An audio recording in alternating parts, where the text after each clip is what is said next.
नमस्कार बच्चों, स्वस्थ रहो। आज हम लोग गद्यबाग पाठ एक सुजान भगत भाग 3 में विषय को लेकर अध्ययन करने जा रही हैं। घर में सुजान भगत का अनादर कैसे होता है उसके बारे में आज अध्ययन करने जा रहे हैं। बच्चों पिछले कक्षा में हम लोग अध्ययन कर चुके थे कि सुजान भगत अपने सद्व्यवहार से गांव का मुखिया बन जाता है और गांव में पक्का कुएं बनाता है। इस कारण वो महतो नहीं, अब वो भगत बन चुका है। सुजान भगत गया यात्रा करने के बाद ब्रह्म भोजन यज्ञ यागादि करता है और साधु संतों का पूजा पाठ करता है। तो इस तरह करने से गांव के कुछ लोग उससे जलते भी थे और कुछ उसका तारीफ करते थे। बाप दादा होने जो काम नहीं कर सके थे वो काम सुजान भगत अब पूरा कर चुके हैं। इसके कारण पूरे गांव में ही नहीं बल्कि पूरे 11 गांव को निमंत्रण देकर खाना खिलाया था और उन जूठे पत्ते उठाकर फेंके थे। तो इस तरह है बिना अहंकार बिना घमंड उन्होंने जो सद्व्यवहार कर चुके थे, इसके कारण पूरे गांव में वो स्वामी बन चुका था। वैसे ही वो आज घर का स्वामी नहीं बल्कि मंदिर का देवता बन चुका है। उनका अनादर घर में कैसे होता है इसके बारे में आज हम लोग अध्ययन करने जा रही है। बच्चों भाग 3 में हम लोग देखने जा रही है। भाग 3 शुरुआत होता है पेज नंबर 4 से। एक दिन बुला की होकली में दाल छांट रही थी। एक भिखमंगा द्वार पर आकर चिल्लाने लगा। बुलाकी ने सोचा दाल छांट लूं तो उसे कुछ दे दूं। इतने में बड़ा लड़का बोला आकर बोला, अम्मा एक महात्मा द्वार पर खड़े गला फाड़ रहे हैं, कुछ दे दो नहीं तो उनका रोया दुखी हो जाएगा। एक दिन की बात है, बुलाकी अपने काम में व्यस्त होती है।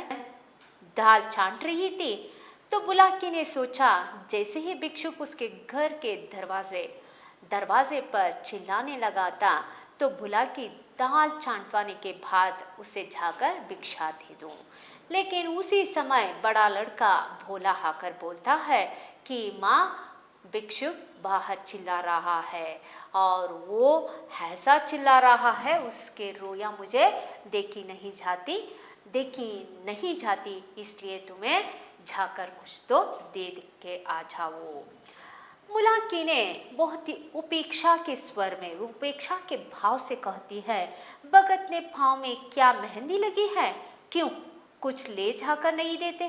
क्या मेरे 4 हाथ है? किस किस का रोया सूखी करूं? दिन भर तो थान लगा रहता है। तब बुलाकी कहती है, भीख मांगा द्वार पर जब भीख मांगने अपना आवाज लेता रहता है तब बुलाकी सुजान भगत को कहती है, सुजान भगत अब उनका कोई काम नहीं है, वो तो खाली बैठा है ना, तो वो जाकर दे सकता है। मेरे तो 4 हाथ नहीं है, मुझे तो बहुत काम है करने में, तो ये काम वहाँ भी कर सकता है। मैं किसी का रोया तो सुख में तो नहीं बदल सकती, जाकर उन्हें देने के लिए कह देना। तब बोला चौपट करने पर लगे हुए हैं और क्या, अभी महंगो भेंग देने आया था, हिसाब से 7 मन हुए, तौला तो 7.25 मन ही निकले। मैंने कहा 10 सेर और ला, तो आप बैठे बैठे कहते हैं अभी इतनी दूर कहाँ जाएगा, भरपाई लिख दूं नहीं तो उसका रोया दुखी होगा। मैंने भरपाई नहीं लिखी, 10 सेर बाकी लिख दी। एक व्यक्ति आया था, उसे तो 10 सेर महंगो बैंक देने आया था, लेकिन 10 सेर देना चाहिए था, लेकिन तौले तो 7 मन हुए। बाकी मैंने पूछा तो पिताजी ने कहा कि वो अब दूर कहाँ जाएगा, भरपाई में लिख दो। लेकिन भोला तो अब समय के साथ उसका व्यवहार भी बदल चुका था। वो कहने लगा मैं भरपाई नहीं लिखा बल्कि मैंने 10 सेर बाकी लिख दी। भुला के बहुत अच्छा किया तुमने, भगने दिया करो, 5 दफे मुंह की खा जाएंगे तो आप ही बोलना छोड़ देंगे। हाँ वे तो कुछ ना कुछ बकते ही रहते हैं, बकने दो उसे, लेकिन हमारा काम है उसे हमें करना ही चाहिए। बोला दिन भर एक ना एक कुचड़ निकालते रहते हैं। 100 दफे कहा दिया कि तुम घर गृहस्थी के मामले में ना भूला करो, पर इनसे बिना बोले रहा ही नहीं जाता। तो भूला कहते हैं, दिन भा दिन कोई ना कोई उनका मुंह ताकते ही रहते हैं किसी ना किसी बात में। तो मैं तो कहता हूँ कि हाँ, घर के मामले में हाँ बीच में न आने के लिए कहता हूँ, फिर भी वे आते हैं। बोला कि मैं जानती कि इनका यह हाल होगा तो गृह मंत्रणा लेने लेती। तो मैं तो जानती हूँ पुत्र, इनका यही हाल है। अभी तो वो घर गृहस्थी तो नहीं कर पाएगा, छोड़ो इनके बातों को। तो बोला कहता है, भगत क्या हुए कि दीन दुनिया दोनों से गए, सारा दिन पूजा पाठ में ही उड़ जाता है। अभी ऐसे बूढ़े नहीं हो गए कि कोई काम ही ना कर सके। भगत हुआ तो क्या हुआ, अब सुजान महतो तो भगत हो चुका है। अब भगत हुआ तो क्या हुआ, कुछ तो कर सकते हैं। अभी तो इतना बूढ़ा तो नहीं हुए हैं, कोई ना कोई काम तो कर सकते हैं। बुलाकी ने आपत्ति की। बोला, यह तुम्हारा कुन्याय है, फावड़ा खुदहाल अब उनसे नहीं हो सकता, लेकिन कुछ ना कुछ तो करते ही रहते हैं। बैलों को सानी पानी देते हैं, गाय दुहाते हैं, भी और भी जो कुछ हो सकता है करते हैं। तो बुलाकी ने पति के वास्ते बोलती है, तो ऐसा नहीं कहना बोला, वो वहाँ भी कुछ ना कुछ काम करते रहते हैं। फावड़ा कुदाल उनसे नहीं हो सकता, लेकिन यह काम तो कर सकते हैं कि बैलों को सानी पानी दे सकते हैं, गाय दुहाते हैं, यह भी तो काम है, वो सब वे तो करते हैं। भिक्षुक अभी तक खड़ा चिल्ला रहा था। इन दोनों के बीचों बीच बहस होता ही रहा है, लेकिन वहाँ भिक्षुक अपना आवाज बंद नहीं किया, आवाज देता ही रहा। सुजान ने जब घर में से किसी को कुछ लाते ना देखा तो उठकर अंदर गया और कठोर स्वर से बोला, तुम लोगों को कुछ सुना ही नहीं देता कि द्वार पर कौन घंटे पर से खड़ा भीख मांग रहा है। अपना काम तो दिन भर करना ही है, एक क्षण भगवान का काम भी तो किया करो। जैसे ही इन दोनों के बीच बहस होते देखकर सुजान भगत तुरंत उठकर वो कहता है, भिक्षुक के लिए दान देने के लिए खड़े हो जाता है और कहता है, आप दोनों का हमारा घर का काम हमेशा होता ही रहता है। कुछ क्षण भगवान का नाम लेकर भी भगवान का काम भी करना चाहिए। बुला के, तुम तो भगवान का काम करने को बैठे ही हो, क्या घर पर भगवान ही का काम करेगा? तो हमेशा तुम भगवान का नाम लेता रहता है ना, भगवान यहाँ सब काम कर सकता है क्या? सुजान, कहाँ आटा रखा है, लाओ मैं ही निकाल दे हूँ, तुम रानी बनकर बैठो। तो सुजान कहता है, तुमसे नहीं होगा ना, कहाँ है वो बता देना, बस मैं उसे ले बुटाकर उसे दे देता हूँ। आटा कहाँ है बताओ। बोला कि आटा मैंने मर मर कर पीसा है, अनाज दे दो। आटा नहीं दे सकते हैं, आटा तो मैं अपने श्रम से मर मर कर उसे पीसा है, उसे मत देना, अनाज लेकर देखे आना। ऐसे मुर्चिरों के लिए पहर रात से उठकर चक्की नहीं चलाती हूँ, ऐसे गरीबों के लिए मैं रात भर आंखें खोलकर यह सब काम नहीं कर सकती। सुजान भंडार घर में गए, एक छोटी सी छबड़ी को जौ से भरे हुए निकले। तो सुजान भंडार गया और एक छबड़ी लेकर जौ पूरा छबड़ी पर जौ भर के आ गया। जौ शेर भर से कम ना था, तो पूरा एक शेर भरता जौ। सुजान ने जानबूझकर ही यह काम किया था, क्योंकि बुलाकी और बोला को चिढ़ाने के लिए यह काम किया था। तो और एक बात है, सुजान भगत भिक्षा परंपरा को उल्लंघन भी नहीं करना चाहता था, इस कारण वहाँ छबड़ी में जौ भरकर आ गया।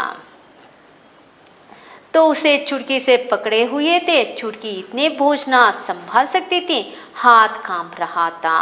एक क्षण विलंब होने से छबड़ी के आस से छूट गिर पड़ने की संभावना थी, इसलिए वह जल्दी से बाहर निकल जाना चाहते थे। सहसा भोला ने छबड़ी उनके आस से छीन ली और त्योरियां बदल कर बोला, सेंध का मान नहीं है जो लुटाने चले हो, छाती फाड़ फाड़ कर काम करते हैं, तब दाना घर में आता है। जैसे ही छबड़ी भर झाव लेकर बाहर निकलता है, सुजान तुरंत बोला साहसा उस छबड़ी को छीन लेता है और कहता है, सेंध का माल नहीं है जो लुटाने चले हो। छाती फाड़ फाड़ के हम काम करके ये दाना पैदा किया है, जो उसे तुम धान में दे दो। सुजान ने किसी आकर कहा, मैं भी तो बैठा नहीं रहता। तो जैसे ही बोला ने इस बात कहा, तुरंत सुजान भगत को भी क्रोध आ गया। तुरंत उन्होंने छिड़क कर कहने लगा, मैं भी तो बैठा नहीं हूँ, मैं भी काम करता हूँ ना। बोला, भीख भीख की तरह दी जाती है, लुटाई नहीं जाती। हम तो एक बेला खाकर दिन काटते हैं कि पत पानी बना रहे, और तुम्हें लुटाने की सूची है। तुम्हें क्या मालूम कि घर में क्या हो रहा है। तो बोला ने फिर अपने पिताजी को मुंह फेर के ऐसा बात किए, भीख भीख की तरह देना चाहिए, छबड़ी पर शेर भर लेके नहीं देते। तो उसे शेर भर देने का अर्थ होता है लुटाई करना, लूट मार के देने का काम होता है। हम तो हर रोज बेला खाकर हम लोग जीवन बिता रहे हैं, तुम तो लूटने लगे हो।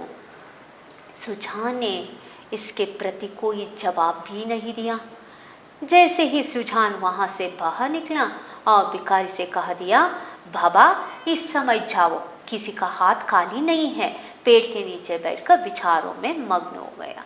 जैसे ही सुजान भगत बाहर आकर भिक्षुक को उत्तर दिया, बाबा सभी का हाथ अब खाली नहीं रहा गया है, वो कुछ नहीं दे सकते, आज नहीं है कल जाओ, कल आने के लिए कह देते हैं।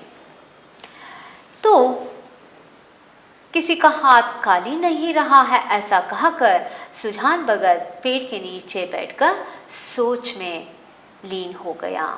अपने ही घर में उसका यह अनादर अभी यह अपाहिज नहीं है, हाथ पांव तके नहीं है, घर का कुछ ना कुछ काम करता ही रहता है। तो जैसे ही उसको ऐसा अनादर घर में हुआ, तुरंत सुजान ऐसा सोचने लगा, मैं तो अपाहिज नहीं हूँ, अभी तो मेरा हाथ पाँव सब ठीक ठाक है, अब भी मैं कुछ ना कुछ काम करता ही रहता हूँ, कोई ना कोई मैं काम करता ही रहता हूँ।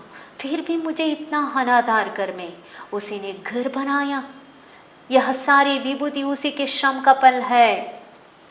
तो बुलाकी पर इतना क्रोध आता है, बुलाकी को पता है सुजान ने इतना श्रम उठाकर घर गृहस्थी जोड़ी है, फिर भी वह बुलाकी अपने बच्चों के वास्ते बोल रही है, पर अब इस घर पर उसका कोई अधिकार नहीं रहा।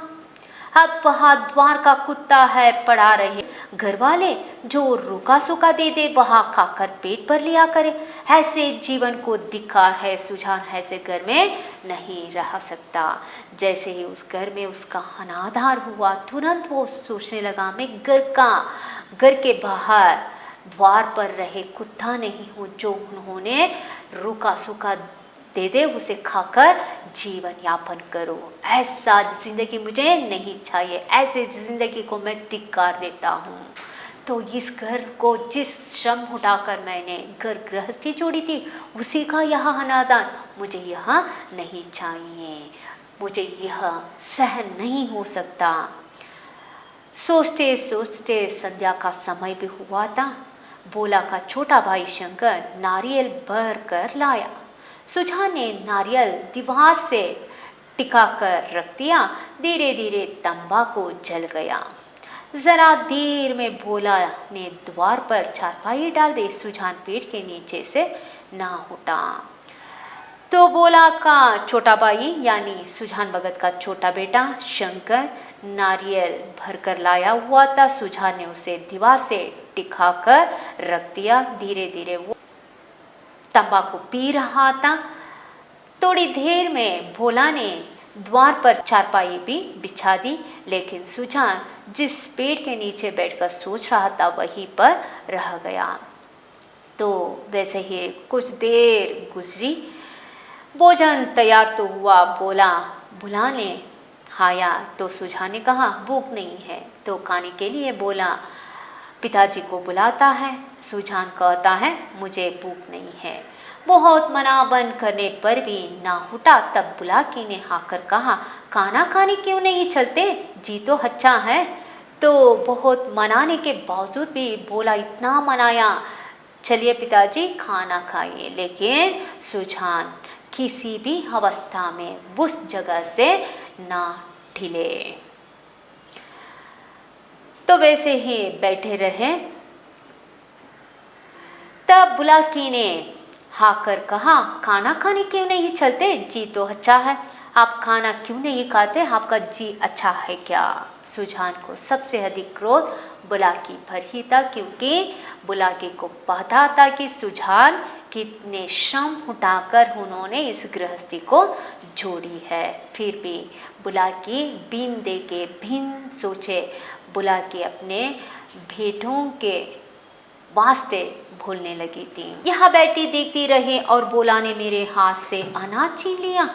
तो उन्हें अपनी स्त्री को यह पता था कि कितना श्रम उठाकर इस गृहस्थी को जोड़ी है, फिर भी बेटे ने अब मेरे हाथों से जो छबड़ी छीन ले, तब भी वो देखती ही रही। इससे क्रोधित है अपनी पत्नी पर। इसके मुंह से इतना भी ना निकला कि ले जाते हैं तो ले जाने दो। तो इतना तो कह सकती थी, अगर भिक्षुक को अगर एक छबड़ी धान ले जा रही है तो जाने दो, ऐसा कह सकती थी।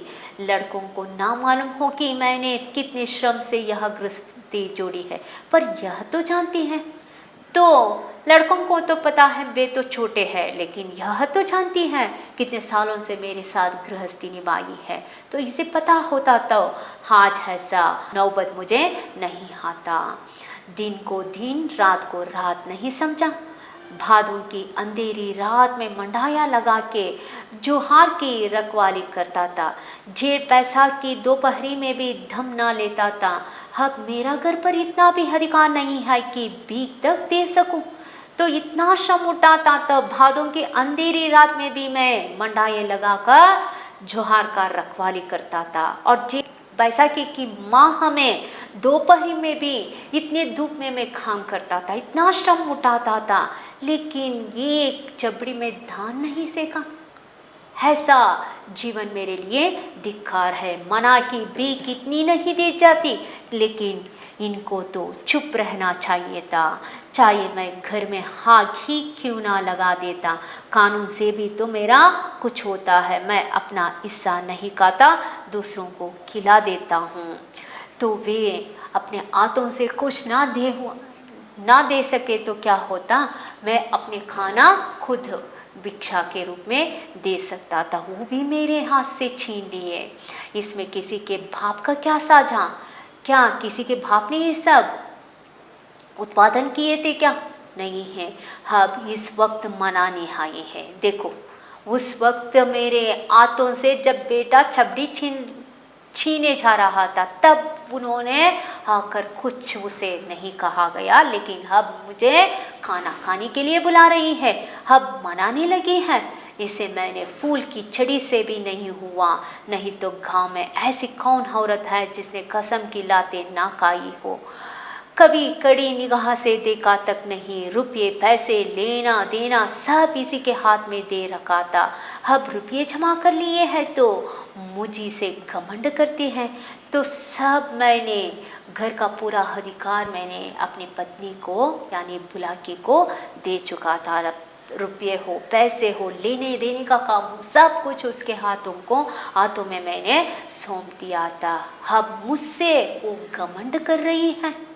अब इसे बेटे प्यार है, मैं तो निखट्टू लुठा हूँ, घर फूंकू घोंगा हूँ। तो देखो अब मुझसे जो कुछ काम नहीं हो रहा है, इसलिए मुझे अपने अधिकार को छीनकर खाली हाथ बिठाकर मुझे निकट्टू लुटाऊ घर फूंको घोंगा समझ चुकी है।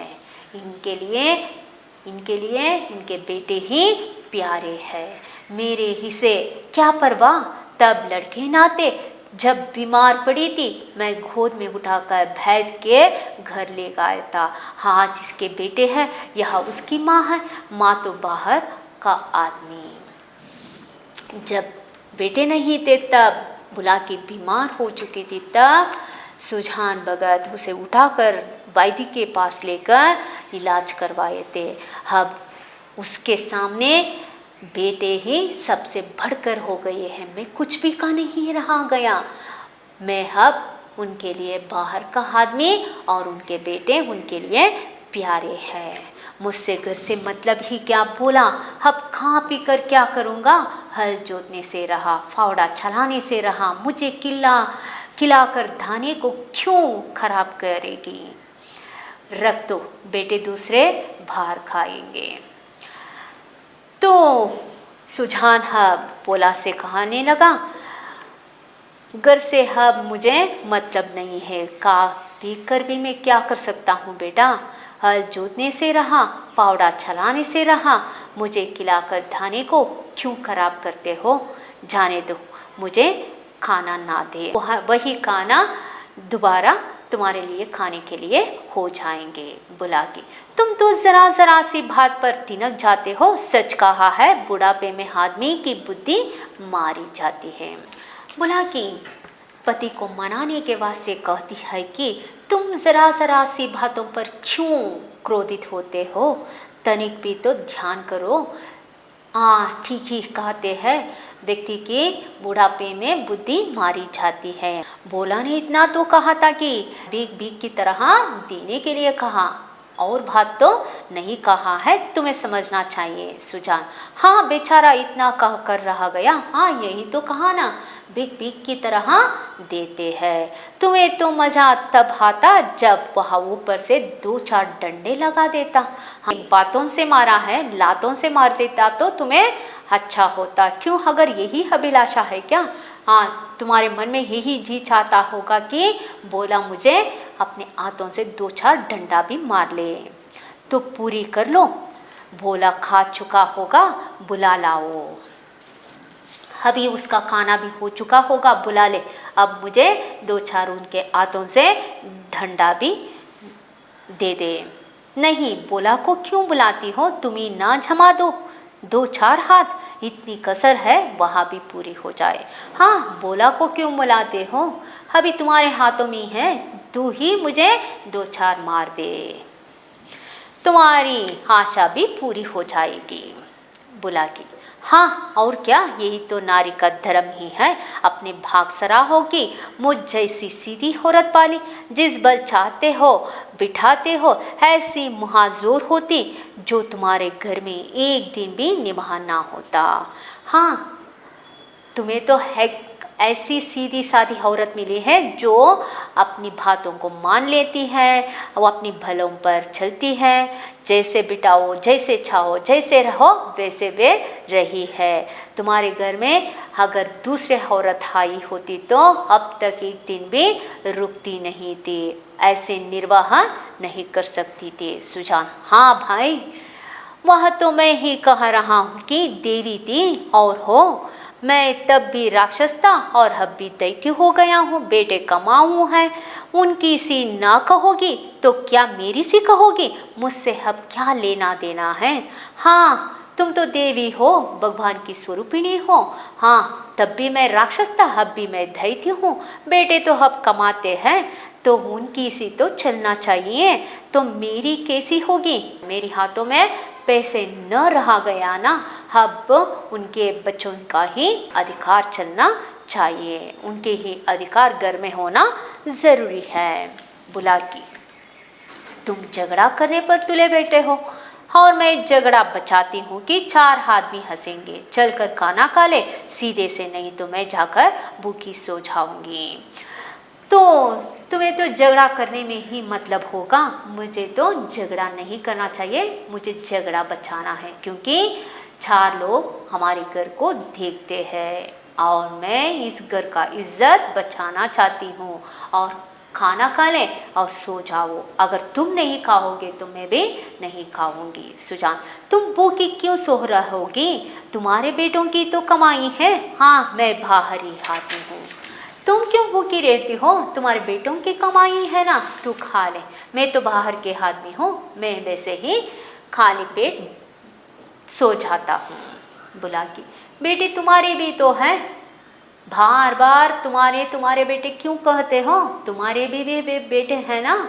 सुजान नहीं, मैं ऐसे बेटों से भाज आया। हाँ, मैं ऐसे बेटों से भाज आ चुका हूँ। किसी और के बेटे होंगे, मेरे बेटे होते तो क्या मेरी दुर्गति होती। हाँ, वे तो दूसरों के बेटे हैं, मेरे बेटे होते तो आज मेरे ऐसी दुर्गति नहीं होती। बोला कि गालियाँ दोगे तो मैं भी कुछ कहा बैठूंगी। सुनती थी मर्द बड़े समझदार होते हैं, पर तुम सबसे न्यारे हो। आदमी को चाहिए कि जैसा समय देके वैसा काम करे। हाँ, गालियाँ दे, अगर मुझे गालियाँ दोगे तो मैं भी कुछ चुप कर नहीं बैठूंगी। सुनती थी मैं मर्द बड़े समझदार होते हैं। तो आदमी को समय के साथ चलना चाहिए। समय जैसा है, जैसा समय देके वैसे उससे काम करना भी सीखना चाहिए। अब हमारा तुम्हारा निबाह इसी में है कि नाम के मालिक बने रहे और वही करे जो लड़कों को अच्छा लगे। अब ऐसा उम्र नहीं है जो हम अधिकार चलाए, हम तो बूढ़े हो गए हैं। जैसा समय आए वैसे ही हमें काम करना ज़रूरी है। अब हमारा अधिकार खोया हुआ तो क्या है, नाम अवस्था हम लोग नाम के वास्ते अधिकार में है, हम घर के मालिक है, लेकिन अधिकार बच्चों को देना चाहिए। जैसे वे कहते हैं वैसे ही हमें काम करना चाहिए। उसे समझ लो, समझते क्यों नहीं हो, जो कमाता है उसी का घर में राज होता है। यही दुनिया का दस्तूर है, यह समझ लो। मैं बिना लड़कों से पूछे कोई काम नहीं कर सकती।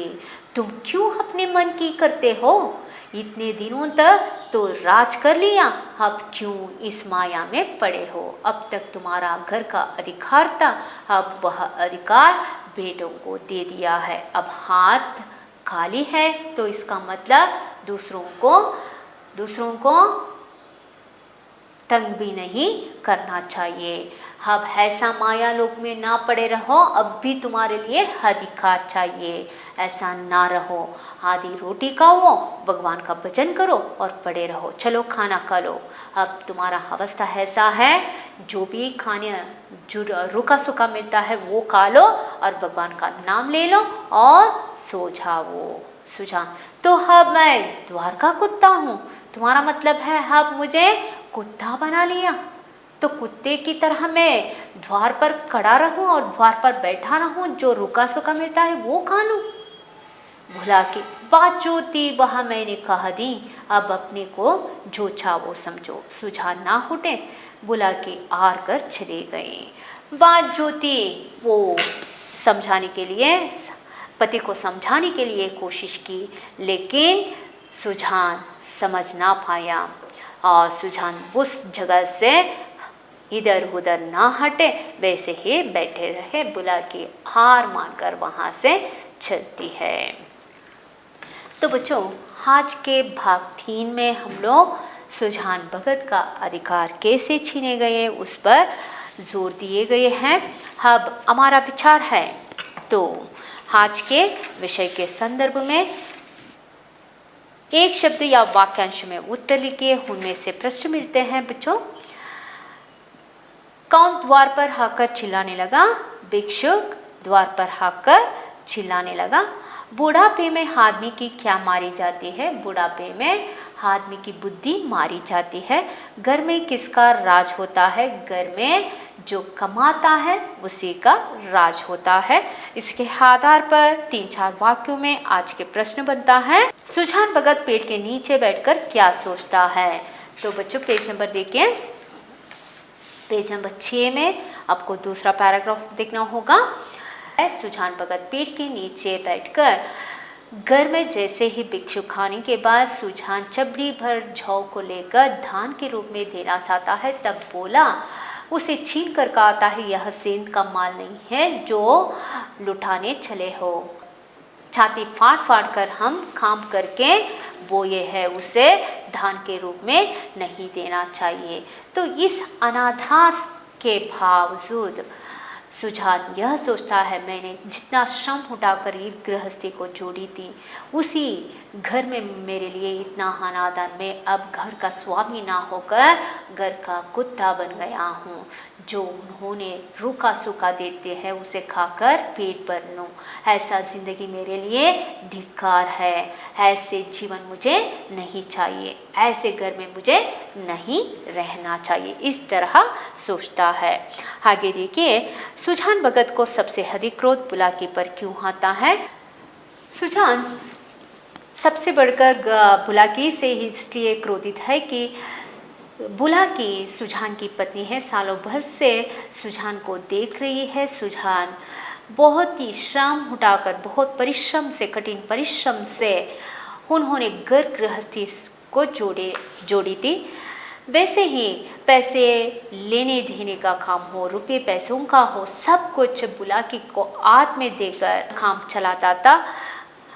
लेकिन बुलाकी अपने हाथों में रुपये जमा कर अधिकार लेकर उन पर घमंड कर रही थी। तो उसे देखकर बहुत ही क्रोधित होकर कह रही है, अब उनके लिए बेटे ही प्यारे हैं, मैं तो निखट्टू, लुटाऊ और घर फूंगू गूंगा हूँ। इस तरह बुलाकी से क्रोधित करते हुए कहते हैं। किसने किससे कहा, दिन भर एक ना एक कुछ निकालते रहते हैं। उत्तर है, इस वाक्य को भोला ने बुलाकी से कहा, आधी रोटी खाओ, भगवान का भजन करो और पड़े रहो। इस वाक्य को बुलाकी ने सुजान भगत से कहा, क्रोधी तो सदा के है, अब किसी की सुनेंगे थोड़े हैं। तो इस वाक्य को बुलाकी ने अपने बेटे बोला से कहा। संदर्भ स्पष्टीकरण कीजिए। अभी ऐसे बूढ़े नहीं हो गए कि कोई काम ही न कर सके। तो प्रस्तुत वाक्य को सुजान भगत पाठ से लिया गया है, लेखक है प्रेमचंद जी। प्रस्तुत वाक्य को बुलाकी ने बोला से कहती है,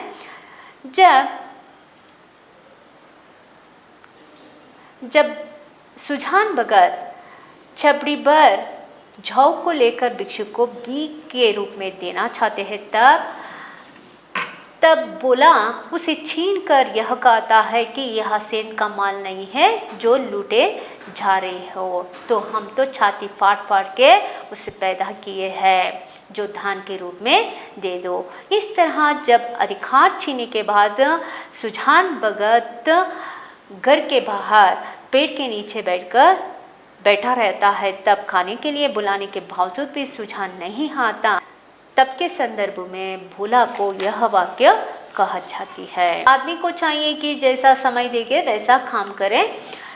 तो प्रस्तुत वाक्य को प्रेमचंद द्वारा रचित सुजान भगत पाठ से लिया गया है। प्रस्तुत वाक्य को बुलाकी बोला से कहती है, जब बोला अपने पिताजी से छबरी भर धाने को भीख के लिए धान के रूप में देना चाहता है, तब उसे छीन लेता है। तो सुजान उससे दुखित होकर, क्रोधित होकर घर के बाहर पेड़ के नीचे बैठा रहता है। तब बोला खाने के लिए बुलाए जाते हैं, फिर भी सुजान खाने के लिए नहीं आते। कहते इसके बदले में कहता है कि ये एक वक्त का खाना अगर बच भी जाए तो वो तुम उसे दूसरे वक्त का खाने के लिए रख सकते हो, मुझे ऐसा खाना नहीं चाहिए।